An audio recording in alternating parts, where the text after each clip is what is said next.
Guide of pan में आप लोगों का बहुत बहुत स्वागत है। मैं हूं आप लोगों का दोस्त अभिषेक और दोस्तों आज के वीडियो में बात फिर से कर रहे हैं माई एसक्यूएल की, लेकिन आज मैं कुछ ऐसे फीचर्स डिस्कस करूंगा माई एसक्यूएल के जो आप लोगों को काफ़ी बेनिफिट देने वाले हैं। तो चलिए शुरू करते हैं माई एसक्यूएल को और सबसे पहले यहाँ पर क्लिक करते हैं। तो जैसे ही मैं यहाँ पर पासवर्ड एंटर करता हूँ और एंटर प्रेस करते ही आप एक चीज नोटिस करें, या सारी क्वेरीज पहले से रन होकर दिखाई देती हैं जो आपने पहले से कर रखी हैं, यानी आपने लास्ट जो क्वेरी रन की थी वो आपको एज इट इज यहाँ पे शो होंगी। पहला पॉइंट ये। दूसरा बात करते हैं, अगर मान लीजिए आप कोई क्वेरी ऐसी रन करते हैं जिसके अंदर डेटा है और आप उसके अंदर कोई एडिटिंग या कोई नया डेटा एंटर करना चाहते हैं, तो इसके लिए काफी कमाल की टेक्निक वर्क बेंच के अंदर दी हुई है। तो चलिए पहले मैं आपको दिखाता हूं वो डेटा। सबसे पहले डेटाबेस को शो करना है तो आप इस क्वेरी को रन कर सकते हैं। यहां पर क्लिक करिए, कंट्रोल प्लस एंटर प्रेस करिए, ये क्वेरी रन हो जाएगी। उसके बाद आप प्रैक्टिस नाम का डेटा यूज कर लीजिए। यूज करने के बाद आपने टेबल्स को शो कर लिया, तो टेबल्स को शो किया तो आप देख सकते हैं यहां पर आपकी सारी टेबल शो हो रही हैं। उसके बाद बात करते हैं, यहां पर आपको पीपल नाम का डेटा एक्सेस करना है, तो पीपल नाम के डेटा पर आप कंट्रोल एंटर प्रेस करिए। ये देखिए आपने एक्सेस कर लिया है पीपल नाम का डेटा। अब इसके अंदर डेटा एंटर हो रखा है, लेकिन दोस्तों यहां पर है बहुत ही कमाल की चीज। अब अगर मान लीजिए आप कोई नया डेटा इंसर्ट करना चाहते हैं तो आप वर्क बेंच के थ्रू ये काम बहुत ही इजीली कर सकते हैं, और आप किसी डेटा में एंट्री को एडिट करना चाहते हैं वो भी कर सकते हैं, या कोई लाइन डिलीट करना चाहते हैं तो वो भी कर सकते हैं बिना कोई क्वेरी लिखे। तो ये कैसे होगा चलिए देखते हैं। तो जैसे ही आप कोई सिलेक्ट क्वेरी चलाते हैं उसके बाद आपको यहां पर नीचे की साइड तीन ऑप्शंस दिखाई देते हैं। एक आपको एडिट करंट रो, दूसरा आपको इंसर्ट न्यू रो, और तीसरा डिलीट सिलेक्टेड रो। तो चलिए एक एक करके बात करते हैं। सबसे पहले मैं एडिट की बात करता हूं। तो एडिट कैसे होगा चलिए चेक करते हैं। तो सबसे पहले अगर मान लीजिए आपने कोई रो सिलेक्ट कर रखी है और उसे आप एडिट करना चाहते हैं तो आप एडिट पर क्लिक करिए। देखिए अब यहां पर आपको एडिट कर्सर दिखाई दे रहा है। इसमें आप चाहें तो किसी चीज को भी एडिट कर सकते हैं। लेट सपोज मैं यहां पर नाम जो है एडिट कर रहा हूं, इसमें मैंने लिख दिया है नितिन, तो नाम में मैंने मॉडिफिकेशन कर दिया नितिन।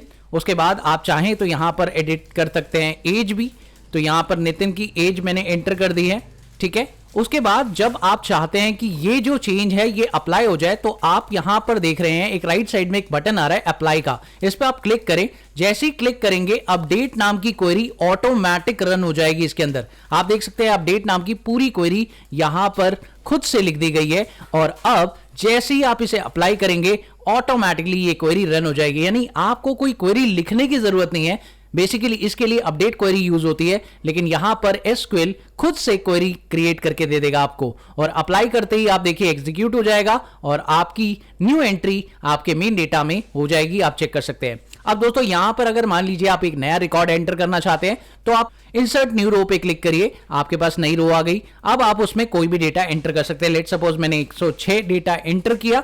उसके बाद यहां पर एक नाम मैंने एंटर कर दिया।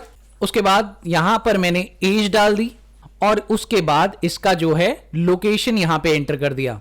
अब देखिए दोस्तों यहां पर मैंने सब कुछ एंटर कर दिया है, और अगर आप चाहते हैं कि अब ये चेंज आपका एक्सेप्टेबल हो जाए तो यहां पर अप्लाई पर क्लिक करिए, और जैसे ही आप अप्लाई पर क्लिक करेंगे आप देखिए यहां पर दो क्वेरी रन हुई है।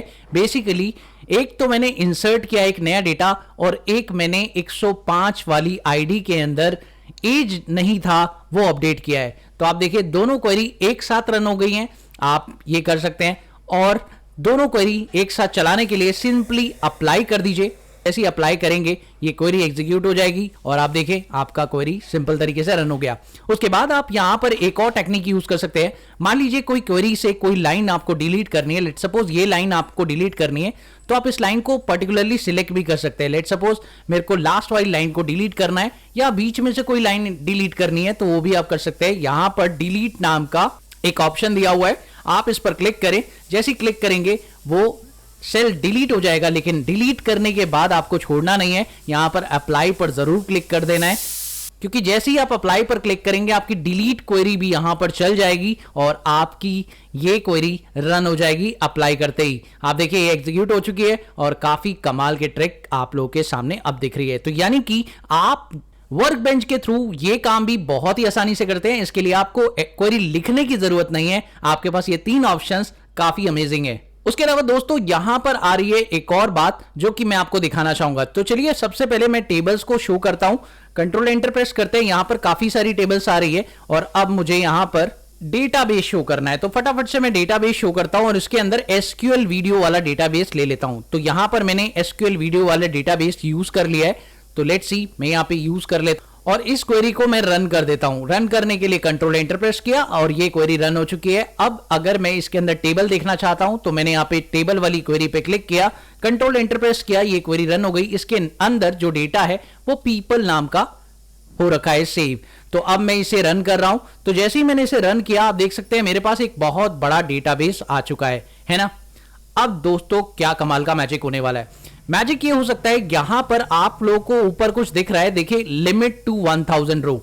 इस ऑप्शन का इस्तेमाल आप लोग कर सकते हैं। कई बार ऐसा होता है कि हमारी क्वेरीज के अंदर बहुत बड़ा डेटा हो जाता है।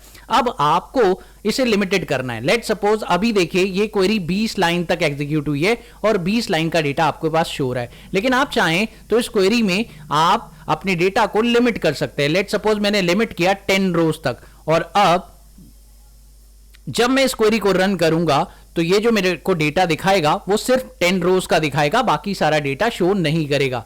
तो देखिए बेसिकली लिमिट कर दिया है मैंने इसे 10 रोज। तो 10 रोज बेसिकली यहां पर आपको दिखाई दे रही है और अब आपको उसके आगे का डेटा स्टार लगा हुआ दिखाई दे रहा है। इसका मतलब आगे डेटा है बट आपको शो नहीं हो रहा है।